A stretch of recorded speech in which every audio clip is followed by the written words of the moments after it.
السلام علیکم ناظرین، پروگرام اوپینین with علی کاظم بلیکار اور یاسر احمد. ہم کو اسٹوڈیو میں جان کر تسین تجزیہ کار علی کاظم صاحب. ویلکم صاحب. Thank you Yasir. علی صاحب افغانستان آئے پاکستان جو چم جی کو پرابلم کریٹ تھی ہے بڑو چیزیں جڑو کریٹ تھی ہے جی میں افغانستان بھی کانسٹنٹلی خلاف ورزیوں کرے تو پیو وہ پاکستان ظاہر رسپونڈ کرے تو پیو. کل بھی جو وہ مطلب وہ تھو ٹینکو بینکو ایک بجے تباہ تھیوں کچھ جانی نقصانات بھی تھیا ہوئے ہیں. ظاہر ہانے تھوڑی دیر پہریاں اناؤنسمنٹ تھی تو بھائی 48 آورس لائے سیز فائر تھی ویو وہ بھی افغانستان جو چوڻ تھی سیز فائر تھی پر گڈو گڈ ہکڑے پاس نہ بے پاس نہ انڈیا بھی جو وہ دھمکیوں پنج جاری رکھ वेठो आहे. बेसिकली ही जेको असांजो वेस्टर्न बॉर्डर अफ़गानिस्तान आहे ही हर वक़्फ़े सां शयूं मचाए रखण जो इरादो रखे थो. मूं ताईं कई दफ़े गुज़ारिश कई आहे त जेसि ताईं ही कन्वेंशनल वॉर आहे, यानी कि रिवायती जंग आहे त हितां तोपूं हलंदियूं, हितां मिज़ाइल हलंदा, एयर स्ट्राइक्स थींदियूं, त इन में अफ़गानिस्तान या तालिबान असां सां पुॼी नथा सघनि. मतिलबु जेका ॻाल्हि हुजे माना को मसइलो अफ़गानिस्तान पैदा करे थो या अफ़गान पैदा कनि था जॾहिं हू दहशतगर्दी वारो रूट वठनि था या अगरि हुते कोई घिड़ी वञे त पोइ हू गोरीला जंग कनि था. पाकिस्तान हुते घिड़ियो कोन्हे. दहशतगर्दी असां लाइ ज़ाहिर आहे हू चैलेंज पैदा कंदा ऐं हू पाण खे काफ़ी अरसे ताईं नज़र ईंदी. छाकाणि त हाणे इंडियन सपोर्ट अचण खां पोइ आउं नथो सम्झां त अफ़गान तालिबान ही भले सीज़ फायर थियो हुजे पर हू जल्दी में शयुनि खां हथु खणंदो. ही हिकिड़ी हाणे असांजी मुस्तक़िल वेस्टर्न फ्रंट ते यानी अफ़गानिस्तान वारे जेको असांजो ब्रादर मुल्क आहे, असांजी स्ट्रेटेजिक डेप्थ अलाए छा छा चवंदा हुनखे, उन मां इहो मसइलो असां लाइ पैदा थींदो रहंदो जेसि ताईं चाइना हिन में को तमामु फुट डाउन करे को हिन खे रिज़ॉल्व न कराए. लेकिन हिन में असांखे ज़ाहिर आहे फाइनेंशियली किथे बि अगरि असां ही गोला बारूद थिए थो त ज़ाहिर आहे असांखे फाइनेंशियली ब्लीड थियूं था. हिकिड़ो असांखे नुक़सानु थिए थो त माशी तरह अगरि मुस्तक़िल असांजी स्टेट ऑफ वॉर में वेस्टर्न बॉर्डर्स रहनि था. हाणे इन खां पोइ हीउ जेको वरी इंडिया जाॻियो आहे हुनजी फ़ौज जी कमांड ऐं हुनजा सियासतदान, मूंखे त लॉजिक सम्झ नथी अचे त छा आहे त पोइ हर को चए थो त इलेक्शन थिए पई त मूं चयो जॾहिं इंडिया में इलेक्शन थींदी त हू पाकिस्तान ते हमलो कंदो छा? हाणे त जी पागलपनो थी वियो, हिकिड़ो संजीदा रवैयो त न आहे. ऐं पोइ भेरे जेको 4 ॾींहंनि जी जंग इंडिया कई उन में जेका हुनखे हज़ीमत खणणी पई ऐं जेको हुनखे नुक़सानु थियो ऐं इंटरनेशनल परसेप्शन में जंहिंमें वॾो किरदारु ख़ुदि डोनाल्ड ट्रम्प जो बि हो, हिन ॻाल्हि खे उजागर करण में त नुक़सानु इंडिया जो वधीक थियो बि हुनजो, पर हुनखे वर्ल्ड वाइड बेस्टो जेको सोली सिंधी में चइजे त उहो कयो उहो डोनाल्ड ट्रम्प कयो. त हाणे उहा कावड़ बि हूंदनि, उहो सॼो तजुर्बो बि थियो हूंदो त हाणे अगरि इंडिया हिन दफ़े वरी अगरि को पागलपणे जो इरादो रखे थो त ज़ाहिर आहे उहो वधीक स्टेज ते वेंदो, वधीक हाणे छा कीअं कंदो ख़ुदा ख़बर. त पोइ डेफिनेटली असां लाइ ईस्टर्न बॉर्डर बि ऐं वेस्टर्न बॉर्डर ॿई अगरि असां लाइ मुश्किल मतिलबु हुते जंगी सूरतयाल पैदा थींदी त पोइ हिकिड़ी ख़तरनाक सूरतयाल जेसि ताईं अफ़गानिस्तान जो सिर्फ़ु तालुक़ु आहे ऐं सिर्फ़ु वेस्टर्न बॉर्डर ते त आउं नथो सम्झां त हीअ रवायती जंग में पाकिस्तान लाइ को मसइलो पैदा करे सघंदा ऐं असां जेको हीअ अफ़गानियुनि खे मस लॻाइण जी हाणे शुरू कई आहे कार्रवाई, पर उहा कार्रवाई बि मूंखे मतिलबु थोरी हिकिड़ी खानापूरी वधीक नज़र अचे थी. मिसाल कराची में चयोसीं अफ़गान बस्ती हिकिड़ी हुई का जाम हा 200 घर हुआ अलाए 300 घर हुआ, उहो टे जॻह हटायूं पर ही एॾा 40-50 लख माण्हू अलाए 60-70 लख माण्हू 200 घरनि में त कोन रहिया पिया हूंदा. कराची में इवन डिफेंस क्राफ्टनि में रहिया पिया आहिनि. यस सो इहो सिर्फ़ु अगरि एतिरी ऐं जेको को टेररिस्ट हुनजो स्लीपिंग सेल जो माण्हू हूंदो या अहिड़ो को माण्हू हूंदो त हू हिन अफ़गान बस्ती में त कोन रहियो पियो हूंदो. सो इहो जेको हिननि खे मां नथो चाहियां त गैर इंसानी सलूक कजे, लेकिन हिन हवाले सां अञा बि इंटरनल हवाले सां ओतिरी न पई थिए कार्रवाई अफ़गान पनाहगीरनि जे ख़िलाफ़ जेतिरी एक्सपेक्टेड आहे त हुई मूंखे त छाकाणि त हुते जंग थिए पई ऐं हाणे अफ़गानिस्तान सां असां सिधा मामलात करे वरिता आहिनि. हाणे रख रखा विचथरी पॉलिसी पाकिस्तान पंहिंजी ख़तमु कई आहे, पर ओड़ी का ग्राउंड ते कार्रवाई नज़र नथी अचे. इहे आहिनि हल्का फुल्का ट्रेलर ॾेखारीनि था, मतिलबु पोइ इन सॼी सूरतयाल में ज़ाहिर केपी जेको फ्रंट लाइन सूबो आहे अफ़गानिस्तान जे हवाले सां, उन जी पॉलिटिकल सिचुएशन बि हिकिड़ी सवाल थिए थी। सो ईंदड़ कुझु ॾींहं जेके आहिनि उहो थोरी मतिलबु परेशानी जो लफ़्ज़ ई थींदो त ख़ुदा न करे जंग त कहिड़ी बि जंग हुजे उन में नुक़सानु थींदो आहे ऐं असांजी उहो ई माशी सूरत हाल बि आहे जंहिंजो इंडिया फ़ाइदो वठण जी कोशिशि कंदो आहे, पर होप सैनिटी विल प्रिवेल। न त ज़ाहिर आहे हिकु लॉन्ग टर्म में अगरि हू असांखे फासाए विझे इंडिया त वी विल कंटिन्यू टू ब्लीड, छो जो अफ़गानिस्तान इज़ अ कंट्री, हुनखे त अगरि पैसा मिलंदा रहनि इंडिया जे तरफ़ां त दे विल डू दैट, उहो कंदा रहंदा हीअ हल्का फुल्का बॉर्डर स्क्रिमिशेस ऐं ब्लीड त असां कंदा रहंदा। ॾिसो एतिरो सवलो नाहे। मूं पहिरीं बि गुज़ारिश कई त अगरि असां इंटरनल पंहिंजी सिक्योरिटी ठीकु करे वठूं, यानी असांखे टेररिज़म जो ख़तरो न हुजे, पॉलिटिकली त कन्वेंशनल वॉर में असां अफ़गानिस्तान खे, हाणे अफ़गानिस्तान ईअं त न आहे न त मतिलबु हुकूमत हुननि जी आहे, अगरि मुस्तक़िल कंधार ते ऐं काबुल ते हर ॿिए टे ॾींहुं बम्बार्टमेंट थींदी रहंदी, ही थींदो रहंदो, त मतिलबु पोइ अफ़गानिस्तान उहो ई हिकिड़ो जीअं तालिबान मुल्क हलाइनि था, ऐं ज़ाहिर आहे पाकिस्तान जी हुते पेनिट्रेशन आहे, तालिबान में बि असांजी बि पेनिट्रेशन के ज़माने में त असांजा पंहिंजा ई हुआ, हाणे बि कुझु त हा, त ईअं एॾो सवलो न थींदो कि ऐं पाकिस्तान खे तजुर्बो आहे हिननि अफ़गानियुनि खे डील करण जो, ज़िया जे ज़माने में बि, पोइ मुशर्रफ जे ज़माने में बि, त आउं सम्झां थो त अगरि सिर्फ़ु हिन बॉर्डर ते ॻाल्हि खुली रही त इहो छिके न सघंदा अफ़गान Yes. तालिबान में। हिन दफ़े हुननि खे बि, छाकाणि त हुननि खे बि त हिकिड़ी अमन खपे, हिकिड़ी पंहिंजी हुकूमत हलाइणी अथनि, उनखे इन्वेस्टमेंट जी ज़रूरत हूंदी, उनखे चाइना जी सपोर्ट जी ज़रूरत आहे, त सिर्फ़ु जेको मर्सनरीज़ वारो हो त भई किराए जा गोरीला बदमाश थियण वारो जो कमु हो, हाणे ही जेके तालिबान अफ़गान वेठा आहिनि हुकूमत में वेही, त ही त चवंदा न यार मुल्क हलायूं, मतिलबु कुझु मुल्क ते गिरफ़्त पंहिंजी मज़बूत कयूं। कॉलर जफर नकवी हैदराबाद में। जी नकवी साहब क्या कहना चाहेंगे? अस्सलाम वालेकुम मेरे बेटे यासिर, अल्लाह सलामत रखे। मोहतरम अली काजी साहब, अल्लाह आपको भी खैर दे, सलामत रखे।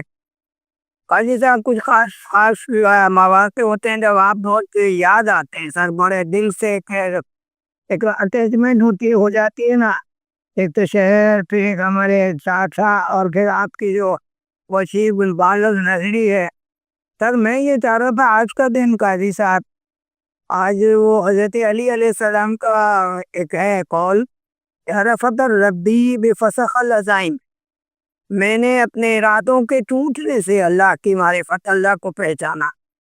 असल ताकत अल्लाह ही है, अल्लाह ही जो चाहता है वो हो जाता है। फिर इंसान की तमाम कोशिशें, तो दुनिया की तमाम ताकतों ने सर वो एक दरमियान में एक बात आ रही है कि सांस छुपते भी नहीं, सामने आते भी नहीं, खूब पर्दा है कि चिलमन से लगे बैठे हैं। मौलवी साहिबान तो सियासी जमाते तो चलो ठीक है, मौलवी साहब बेचारे कभी वो 26वीं तरमीम के हक में और कभी 26वीं तरमीम के खिलाफ, कभी छोटे भाई के साथ, कभी बड़े भाई के साथ।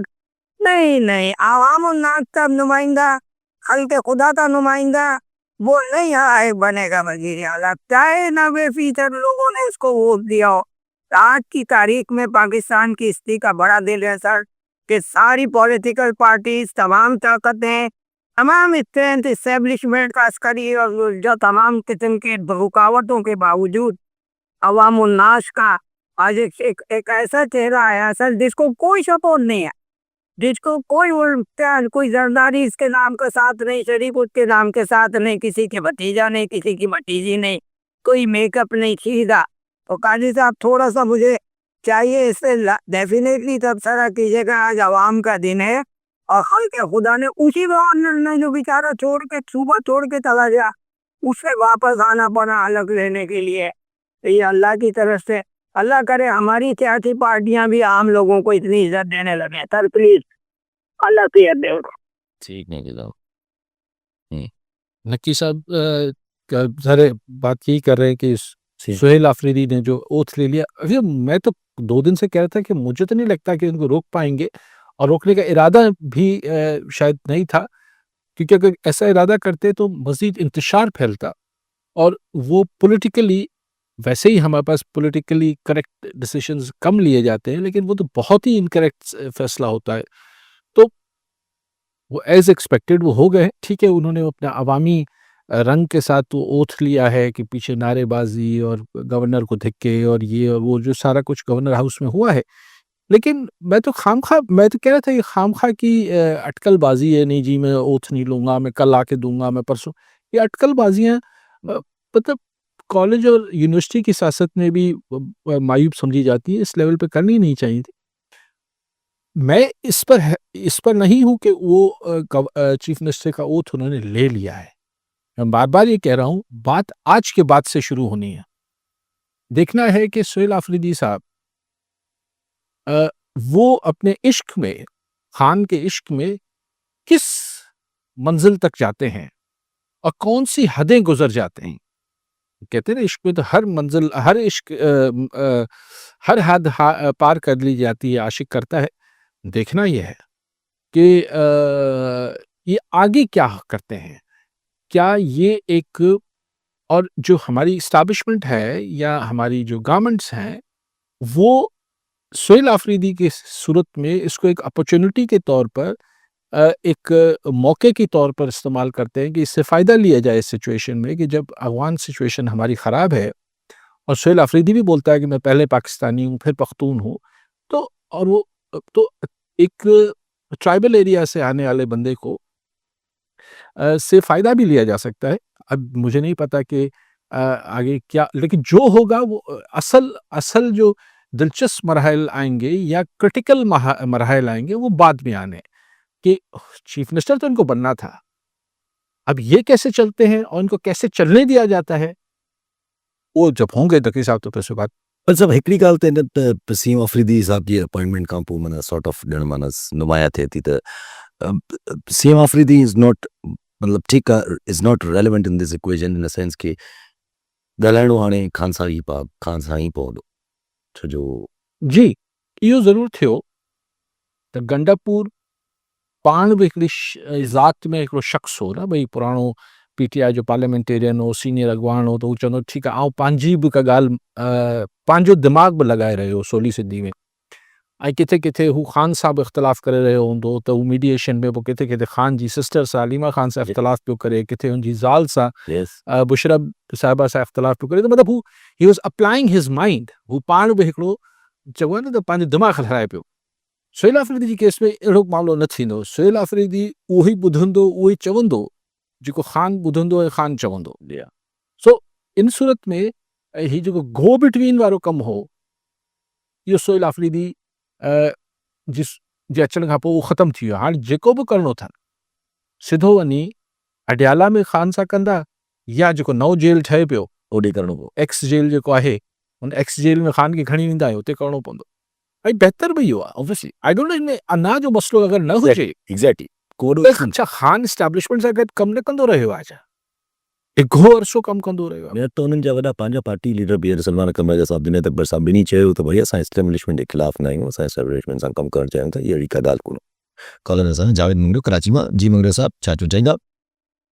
हा, यात्रा ॿ ॻाल्हियूं हुयूं. हिकिड़ो त करंट जेका टॉपिक हले पई तव्हांजी अफ़गान पाकिस्तान वार जे हिसाब सां, त मौजूदा सूरत हाल में मां सम्झां थो त पाकिस्तान लाइ बहितर इहो आहे त प्रॉक्सी जेको वार शुरू कजे अफ़गानिस्तान में. बाक़ी डायरेक्ट जेको आहे ऑन द बोर्ड वार हुन पाकिस्तान लाइ डिप्लोमेटिक पॉइंट ऑफ व्यू खां काफ़ी नुक़सानदेह थी सघे थी. हीअ ॻाल्हि गिड़ासीन में वेठा आहियूं. आगा साहब जी डेथ थी वई आहे ऐं जेका जनरल जेका हिकिड़ी टॉपिक शुरू थी वई आहे सोशल मीडिया ते, त आगा साहब जो जेको किरदारु रहियो, जेके हुनजी जेका नेगेटिव रही, त उहो जनरली नेगेटिव जेको कमेंट अचनि था.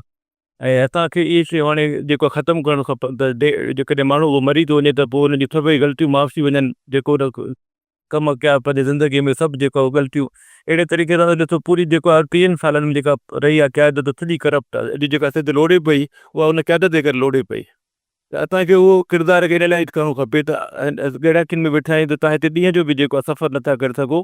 ऐं हिते जेको आहे धाड़ील राज आहे, अमन मसइलो आहे, क़बीलाई जेको आहे झगड़ा आम लॻा पिया आहिनि. उहे कहिड़ा इहे ई पॉलिटिशियन्स आहे जिन्हनि खे जेको पोइ 30 सालनि में पालियो आहे ऐं सॼो माहौल ख़राबु कयो आहे. हिकिड़ो बि ॿुधायो हिते को तव्हां ॿुधायो को ॻोठु हुजे जिते जेको को मिसाली ॻोठु न ठाहियो हुजे. अगस्त राज साहिबु पंहिंजे ज़माने में हालांकि हुन हिकिड़ो वॾो हिकिड़ो बैकग्राउंड तमामु पढ़ियलु लिखियलु हुयो, पर पंहिंजे ज़माने में उहो कमु न करे सघिया. अॼु गिड़ासीन हिकिड़ो बैकवर्ड तरीन जेको तालुको आहे हर लिहाज़ सां अमन जे हिसाब सां. ऐं हुते क़बीलाई झगड़ा लॻा था आहिनि, आम माण्हू ज़िंदगी हुते हिकिड़ी जेको आहे मतिलबु बिल्कुलु माज़ूब लॻी पई आहे। इहे सभई शयूं हुनजे क्रेडिट ते हुजणु खपनि। त हीअ जेके सभई अॼु जेके शयूं आहिनि इहे हुननि जो जेको आहे। ॿी ॻाल्हि मां जेका रिसर्च कयुमि जेको हाणे उहा ही त असांजी जेको तालीम जे हवाले सां उते जेका डॉक्टरेट जेका लेवल ते जेका स्टडी थिए पई आहे, जेके हुनखे मराहतूं मिलनि थियूं। ठीकु आहे साईं। मोहम्मद अशलाणी कानाबला कानमा जी लोहाणी साहब छा ॾियणु चाहींदा? साईं अली क़ासिम खां मुंहिंजो सुवालु आहे, तव्हां सम्झा थो जेको सिंध गवर्नमेंट जेको क़दम खणियो आहे अफ़गान खे ॿाहिरि मोकिलण जो, इन खां ई बहितरीनु क़दम खणी रहियो आहे। उनखे असां एप्रिशिएट कयूं था। असां सीएम साहिब खे, पूरे कैबिनेट खे, पार्टी कैडर खे एप्रिशिएट कंदासीं। हीउ तमामु बहितरीनु फ़ैसिलो आहे। हिन सां हिकु त सिंधी जेको ख़राबु अमन अमान सोचियल ख़ासियत कराची जी उहा बहितर थींदी।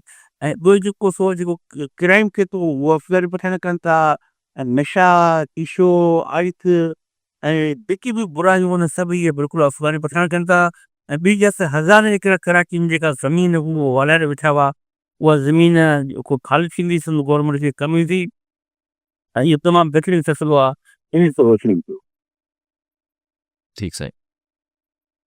हा, मुंहिंजो साहब ॻाल्हि इहा आहे त ॾिसो, आगा साहब गुज़ारे विया आहिनि, आगा सिराज साहब। आऊं हिन ते कॉमेंट छा, मतिलबु हाणे उन्हनि पंहिंजी ज़िंदगी में कमु कयो, जेको कयो न कयो, हुननि जी जेको ख़ुदि एथनिक लाइन्स ते हू कुझु ॻाल्हि कंदा हुआ पठाणनि जी, हिंदियुनि जी, पर मूंखे जेको ॻाल्हाइणो हो मुंहिंजी ज़िंदगी में ॻाल्हाए वरितो। हाणे हिकिड़े माण्हू हाणे इहो तव्हां चवंदो साईं इहा कहिड़ी ॻाल्हि थी वई, ठीकु आहे, इहो हिकिड़ी अलॻि बहस आहे त छा हिकु इंसान जे गुज़ारे वञण खां पोइ ख़ासि तौर ते पब्लिक फिगर जे ते पोइ छा ॻाल्हाइजे या न ॻाल्हाइजे, त हू सही माण्हू हो, उन कमु सुठा कया न कया, पर उनजी मतिलबु आऊं हिते फ़िलहालु ज़रूरत महसूसु न पियो इन करे कयां छाकाणि त अॼु उनजी डेथ थी आहे। हाणे उन ते छा कॉमेंट्री कयां, बाक़ी हाणे हिस्ट्री आहे, हिस्ट्री त माण्हुनि सां गॾु आहे, घड़ी यासीन जे माण्हुनि सां आऊं छो, मूंखे इहा ॻाल्हि थोरी मुंहिंजी वैल्यूज़ में फिट नथी थिए, टू बी ऑनेस्ट। छा चइबो आहे त सभु शयूं जहिड़े सां आहिनि। हाणे छा हुनते कॉमेंट कयां, मुंहिंजे पर्सनली त I was very nice to me, त मूंखे आगा साहब जी पर्सनल हुन सां मुंहिंजी तमामु घणी इहे न कसी दोस्त हुआसीं, पर सुठी मुंहिंजी हुन सां सलाम दुआ, लेकिन उहो कुझु आहे, पर जेके ॻाल्हियूं हुन अहिड़ियूं कयूं जंहिंते मुंहिंजी ज़िंदगी में तनक़ीद कई, हाणे आऊं डेथ खां पोइ आऊं कॉमेंट न कंदुसि, मे बी इंसान माण्हू इतफ़ाक़ न कनि, आऊं न कंदो आहियां अमूमन। अच्छा, पोइ तव्हां कॉलर न पोइ लोराणी साहब, ॾिसो ॻाल्हि इहा आहे त मूं ही फ़ैसिला त घणा ई सुठा थींदा आहिनि। मूं थोरी देरि पहिरीं बि हुते इहो ॻाल्हायो त उहो फ़ैसिले ते त कोई एतिराज़ु न आहे, बल्कि सॼी पाकिस्तान सपोर्ट पियो करे, पंजाब में बि क्रैकडाउन हिननि थिए पियो, इस्लामाबाद में बि थिए पियो, सिंध में बि शुरू थियो आहे, बट इहो इनफ न आहे। मूं त इहा ई ॻाल्हि कई पियो त जेको थिए पियो हिन खे सिर्फ़ु अफ़गान बस्तियूं ख़ाली करे वठण सां 200 घर 300 घर इहो मसइलो हल न थींदो।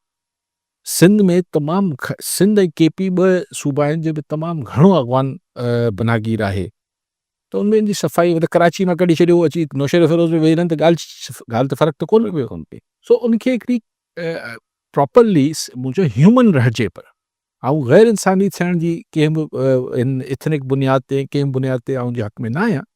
हाणे हिकिड़ो इहो ख़ुदि सवालु पैदा थी वेंदो न त हिकिड़ो अफ़गानी ॿार अगरि हिते पैदा थियो आहे, उनखे छा कंदा, उनखे डिपोर्ट कंदा, I don't know what is the policy. हिते पैदा थिया आहिनि या जिन वटि हिते जी शनाख्त आहे त उहे हिते जाइनि, ठीकु आहे न। हाणे जेके न आहिनि पर ॿिया अचणु आणणु बंदि कयो उतां त जेके फ़िलहालु अचनि पिया, ऐं हिते जेके इलीगल रहियल बिल्कुलु ख़ाली कराइणु खपे। पहिरियों त महसूसु थिए त हारी थिया आहिनि, पोइ ऑटोमेटिकली पोइ पाण पोइ असां पंहिंजी ॻाल्हि हले पई इन सियासत जे हवाले सां, सभु कुझु ज़ाहिरी ॻाल्हि आहे, हिकिड़ो पूरो जॾहिं खां इहो थियो आहे। जे तव्हां ॻाल्हि कई त हिकिड़ो सही माने में नशे खे ॾिसी सघिजे थो त सीम आफ़रीदी साहब जेको आहे हिकिड़ो केपी शाह था इवन, पर जेको कल्ह बैरिस्टर सैफ साहब बि ॻाल्हि कई त भई ऑपरेशन खे सियासतदान लीड कनि, अॼु सलमान अकरम राजा साहब, अॼु जुनेद अकरम साहब इहे ई ॻाल्हियूं कयूं त बाबा we want to work together, त पीपल पीटीआई जी तरफ़ां त ऑलिव ब्रांच अचणु शुरू थी वई आहे त भई ही ठाहियो सिस्टम, पर हाणे एस्टेब्लिशमेंट जे तरफ़ां अगरि नथो थिए त what could be the logical reason? Sir मूंखे ख़बर न आहे what can be the logical reason पाण त जेको फेस ऑफ इट ते जेको DGISPR गुफ़्तगू कई त भई ही ऑपरेशन जा मुखालिफ़ आहे हाणे हू चवनि था त असीं इस्टेब्लिशमेंट सां ॻाल्हाइण बि चाहिनि पिया इमरान ख़ान चए थो बाबा जेके फ़ौज मुंहिंजी आहे शहीद मुंहिंजा आहिनि मतिलबु हिकिड़ी ओनरशिप ॾिए पियो ऐं हू चए थो त असांखे ऑन बोर्ड वठो यस ऐं असां जेको आहे लीड करे सियासतदान सिविलियंस हिन एक्शन खे लीड कनि लफ़्ज़ आहे न ऑपरेशन चओ या एक्शन चओ हा। छाकाणि त इहो त नथो थी सघे PTI पाकिस्तान में रहंदे इहो त नथी चई सघे त अफ़गानी हिते अची दहशतगर्दी कनि या हिते गोलाबारी कनि त असीं चऊं त न उहे असांजा भाउ आहिनि इहे नथो थी सघे सो आई थिंक किथे न किथे को ज़ाहिर सोच त मौजूदु आहे ही PTI जेका पंहिंजी ॿोली बि चेंज कई आहे टोन बि चेंज कयो आहे किथे न किथे इहा सोच मौजूदु आहे त हाणे ख़ान सां या एस्टेब्लिशमेंट सां मामलात बहितर कजनि वर्किंग रिलेशनशिप ठाहिजे ठाहिजे लेकिन उन्हनि ख़्यालात जे विच में शायदि किथे ज़ाती मामलात बि आहिनि जी हा त केरु ठहणु चाहे पियो केरु न पियो ठहणु चाहे इहो हिकिड़ी मुंझारो त आहे यस आहे मुंहिंजो त आहे हीउ जेको तव्हां ॾिसो पिया 10-15 ॾींहं खां मुल्क में इन में हिते त कोई शक न आहे त खुली नथा ॻाल्हाए सघूं पर मुंझारो त आहे न त सबबु पाण सम्झूं पिया छा आहे फ़कीम ख़ान निज़ामानी जोल मां जी निज़ामानी साहब छा चवणु चाहींदा काई मुद्दो काई हिकिड़ो हिकिड़ो अर्ज़ु करे त हिकिड़ो सुवालु आहे साईं ख़ालिद साहब सां जीअं के ओड़े पाड़े में के मसइला थींदा आहिनि पोइ को चङो हूंदो आहे चवंदा आहिनि भाई हिनजे केतिरीअ सां हली ॻाल्हायूं जंहिंजी हीअ ॻाल्हि ॿुधे त मुंहिंजे ख़्याल में फ्रंट लाइन में असां वटि पंहिंजो आहे सूबो आहे KPK जेकॾहिं ईअं के चइजे त तव्हां जेको आहे सो अफ़गानिस्तान सां ॻाल्हायो त बहितर कोन थींदो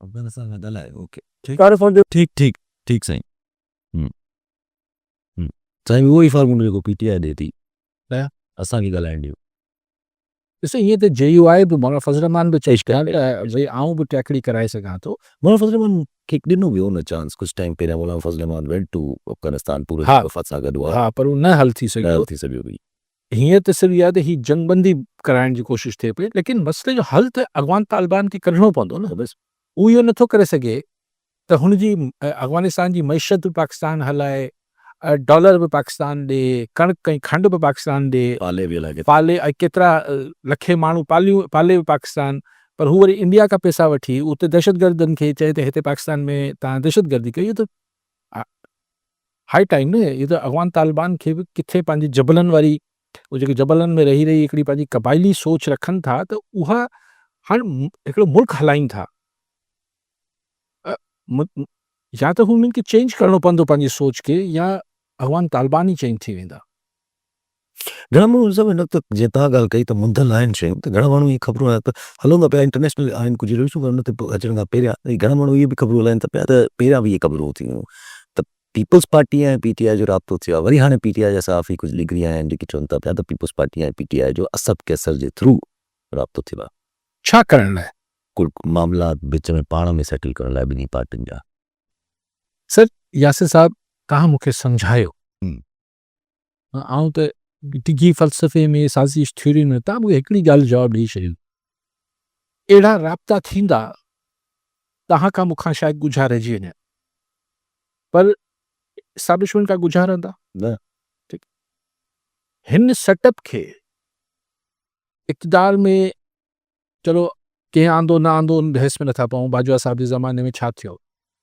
हिन खे दवाम ॾियणु तक़वियत ॾियणु हिननि खे बीहारे कंहिं विझो हा हिन ठीकु आहे सगारी क़ुवतूं बीहारे बीठियूं न यार इन करे हू बि धणी बि हाणे ख्वाजा आसिफ़ हुजे नवाज़ लीग वारा चवंदा आहिनि हाइब्रिड आहे हाणे हाइब्रिड में आऊं ऐं तव्हां पार्टनर हुजो आऊं पंहिंजे मूं वञी कंहिं ॿिए सां ॻाल्हाइणु शुरू कयां ऐं तव्हां अगरि मूंखां सघारा हुजो तव्हांखे ॻाल्हि वणंदी ऐं मूंखे खुटी खई आहे ऐं सवली सिंधी में ॻाल्हायां पियो बिल्कुलु मूंखे खुटी खई आहे चङो ख़ासो वेठो आहियां स्टूडियो में तव्हां सां ठा करे वेठो आहियां ऐं तव्हां मूंखे सपोर्ट पिया कयो ऐं उन हरूभरू हुन कैमरामैन सां ठा कया मूंखे खुटी कई त पीपल्स पार्टी खे कहिड़ी लाचार आहे ऐं त हू वञी PTI सां ठा करे अगरि PTI सां एस्टेब्लिशमेंट हींअर बि ठहणु नथी चाहे त पीपल्स पार्टी खुटी कई आहे, छो कंदी?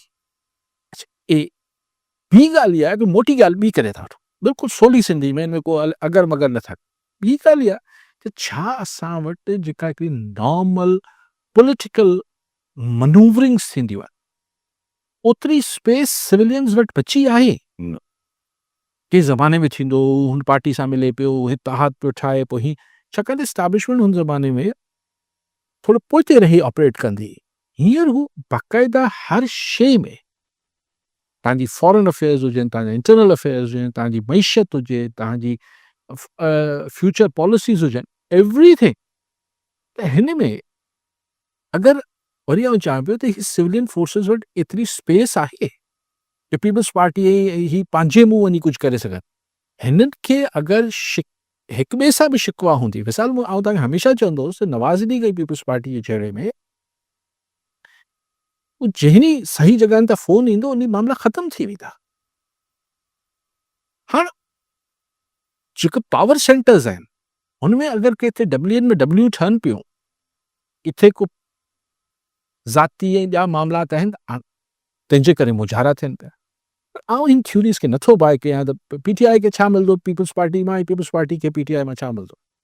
ज़ाहिर आहे मिली त कुझु बि नथो सघे, वधि में वधि ॾिसो हिकिड़ी जेसिताईं रिवायती सियासत जी दुनिया में थींदी आहे, जिथे पॉलिटिकल पार्टीज़ वटि स्पेस हूंदी आहे त पोइ चइजे सही गॾिजी सॼी नो कॉन्फिडेंस शहबाज शरीफ़ खे हटाए छॾी। शहबाज शरीफ़ खे हटाए पीपल्स पार्टी खे घणी रकात जो सवाबु पहुचंदो। कुझु बि न। अगरि बिलावल पोइ ॻाल्हि कई न त पोइ जेका बिलावल साहब प्राइम मिनिस्टर ठहंदो PTI जे कुल्हनि ते, उहो प्राइम मिनिस्ट्री अवल त केतिरी हलंदी। ॿी ॻाल्हि इहा त उनखे छा एस्टेब्लिशमेंट सपोर्ट कंदी? कीअं करे सघे थी? त पोइ अॻो पोइ त माना PTI सां ठा थी वियो न, ऐं जंहिं ॾींहुं PTI सां एस्टेब्लिशमेंट जो मामला हल थी विया पोइ ज़रूरत ई न, पोइ न पीपल्स पार्टी जी ज़रूरत आहे न नवाज़ लीग। पोइ ज़रूरत ई न। अॻिते हलो था पिया। अच्छा इंटरनेशनल ईयर ज़ाहिर आहे थोरो गाज़ा जे हवाले सां सूरत हाल कल्ह वाइदा थी विया, एग्रीमेंट थी विया, थम्स अप हे हो ताड़ियूं बाड़ियूं सभु कुझु थी वियो। माण्हू बि कुझु हॉस्टेजिस होॾां आया, कुझु होॾां आया, पर अॼु इसराइल रफ़ा क्रॉसिंग नथो खोले। 600 ट्रक जेके आहिनि उहे बीह रहिया आहिनि इजिप्ट वारे पासे ॾे, जेके एड खणी अचनि पिया। ऐं अॼु वरी अटैक्स बि कया अथई टैंक्स जे थ्रू, जंहिंमें कुझु हिकिड़ो माण्हू शहीद कयो अथई, 2-3 माण्हू ज़ख़्मी कया अथई। ऐं इवन ट्रम्प बि चवे थो त भई हा, हालांकि अग्रीमेंट में त हमास इहो रखियो हो त भई असां डिसाम न थींदासीं, पर हीअ चवनि था पिया त न, हमास खे त डिसाम थियणो पवंदो, ऐं पोइ उहो ज़ोर ज़बरदस्ती छो न हुजे। अच्छा, हाणे इहो बहानो जेको ठाहींदा त हू जेके डेड बॉडीज़ आहिनि होस्टेजिस जूं, जेरा त जेके हुआ उहो त हमास मोटाए ॾिना जर्माली। हाणे चवंदा जेके मरी विया आहिनि उनजी लाश ॾियो। हू चवनि था त बाबा हिन मलबे जे हेठि पिया आहिनि, उहो लाश हाणे खोटण ॾियो त कढी ॾियूं तव्हांखे। बहानो इहो ठहंदो। लेकिन हाणे सिर्फ़ु फ्लोटेला न पियो अचे,